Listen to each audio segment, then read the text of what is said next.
Assalamualaikum warahmatullahi wabarakatuh dan selamat malam pemirsa. Senang sekali saya Rafika Mustaqim Mawarda kembali menjumpai Anda dalam program Obrolan Karebosidi edisi hari ini tanggal 11 Oktober 2022, dan untuk obrolan Karebosi pada edisi hari ini secara khusus mengangkat tema terkait waspada cuaca ekstrim. Celebes people, di musim penghujan saat ini warga masyarakat dihimbau untuk waspada. Berdasarkan perkiraan dari Badan Meteorologi, Klimatologi, dan Geofisika BMKG Wilayah 4 Makassar memperkirakan bahwa saja musim penghujan akan dimulai pada akhir 2022 dan juga pada awal 2023. Dan untuk keadaan ataupun musim penghujan ini, masyarakat kemudian dihimbau untuk waspada karena pada saat-saat seperti ini akan banyak kemudian beberapa titik di wilayah Kota Makassar yang tergenang banjir ataupun juga tergenang air. Nah, di studio ada dua narasumber yang akan menemani saya untuk berdiskusi selama 1 jam ke depan.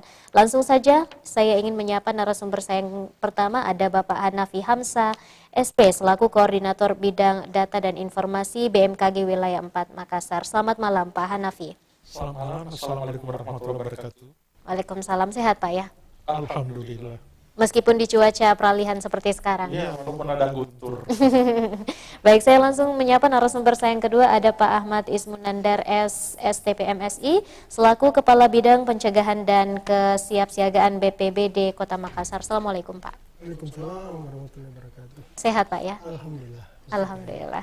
Baik, pada edisi hari ini kita akan membahas ataupun mengangkat tema terkait waspada cuaca ekstrim, di mana pada saat-saat seperti ini apakah sudah masuk musim penghujan atau saat ini mungkin baru peralihan? Saya ke Pak Hanafi terlebih dahulu, silahkan Pak. Ya, baik.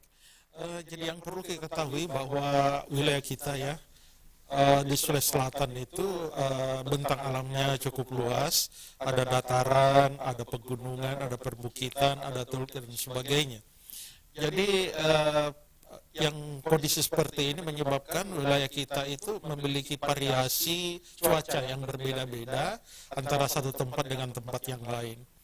Jadi kita batasi dulu untuk Sulawesi Selatan bagian barat, ini mulai dari Pindrang, Parepare, kemudian Baru, Pangkep, Maros, Makassar, Gua Takalar, dan Jeneponto sebagian Bantaeng. Nah, untuk periode Oktober 2022, saatnya wilayah tersebut sudah memasuki awal dari musim hujan. Walaupun sudah memasuki musim hujan, tapi pola transisi atau pola peralihan itu masih bisa kita lihat sampai sekarang.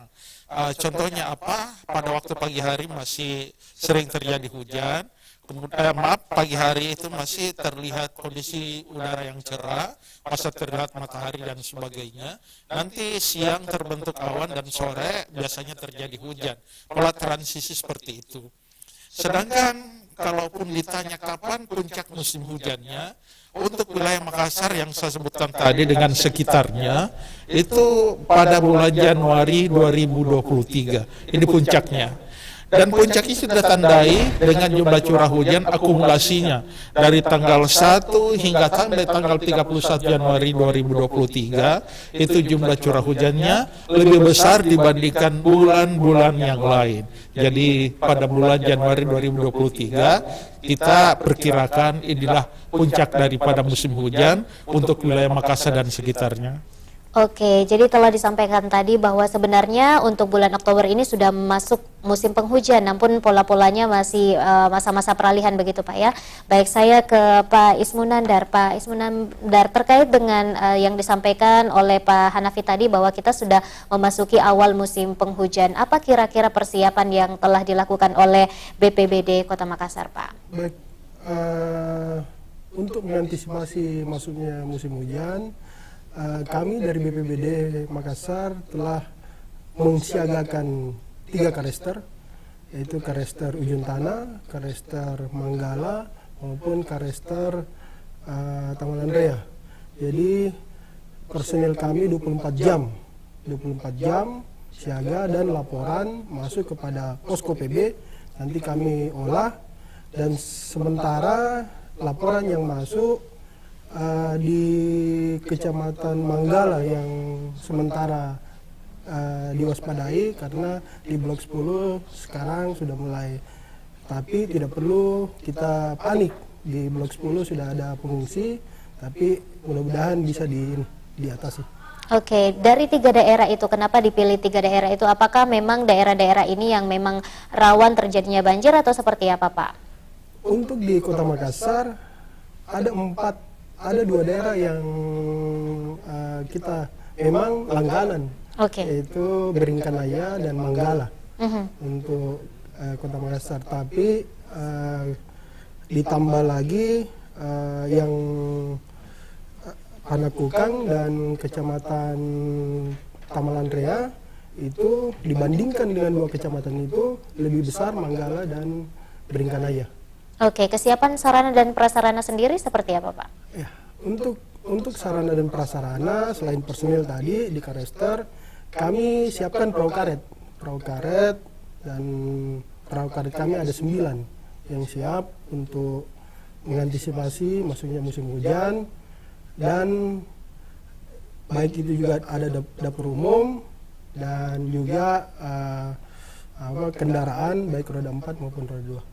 Oke, untuk tadi Bapak menyampaikan bahwa ada beberapa anggota yang sudah disiagakan atau disiapkan di beberapa titik di Kota Makassar. Nah, untuk kemudian teman-teman bersiap ini indikatornya seperti apa? Mungkin dengan ketinggian airnya seberapa persen atau seperti apa? Kemudian melapor ke BPBD Kota Makassar. Kami di kantor setiap saat melapor dari personil kami, baik itu di Manggala maupun di Tamalan Rea. Sekarang yang tiap hari dia melapor, tiap hari dan tiap menit dia melapor ke kantor. Sekarang kondisi air masih bisa ditolerir, yaitu 10 cm di Tamalan Rea, tapi dan tidak lama juga dia surut. Dan laporan itu kami terima seandainya nanti ada batas ambang yang apabila sudah banyak pengungsi, dan kita lihat juga masyarakat sudah mulai mengungsi atau sudah mulai mengganggu dari aktivitas masyarakat, kami akan menurunkan yaitu bantuan, baik itu family kit untuk bayi juga, dan juga untuk balok dan lain-lain.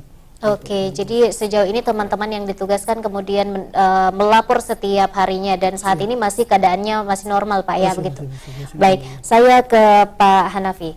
Pak Hanafi, tadi disampaikan bahwa saat ini teman-teman kemudian dari BPBD tengah bersiaga untuk kemudian dalam pencegahan bencana banjir di Kota Makassar. Dan untuk cuaca seperti ini, intensitas hujannya apakah untuk saat-saat ini masih normal atau seperti apa, Pak? Atau mungkin sudah ekstrim di awal Oktober ini, Pak? Jadi awal Oktober yang kita pantau memang di atas normal, ya. Jadi kami juga tidak menduga dengan kondisi yang seperti itu, karena pada tanggal 6 curah hujan yang kami catat di pengamatan di kantor kami itu 53 mm, tanggal 7 59 mm. Jadi curah hujan yang melebihi 50 mm itu sudah masuk kategori hujan lebat. Ya, jadi perhitungan kami sebelumnya ini sedikit meleset dengan adanya kondisi tersebut. Jadi kalau dikatakan apakah ini termasuk kondisi yang ekstrim, iyalah, karena ini di luar dari perkiraan kita, kemudian curah hujannya itu termasuk dalam kategori yang lebat, seperti itu. Baik, Pak Hanafi dan juga Pak Ismunandar, nanti kita akan lanjutkan setelah pesan-pesan berikut ini. Tetap bersama kami pemirsa di Obrolan Karebosi.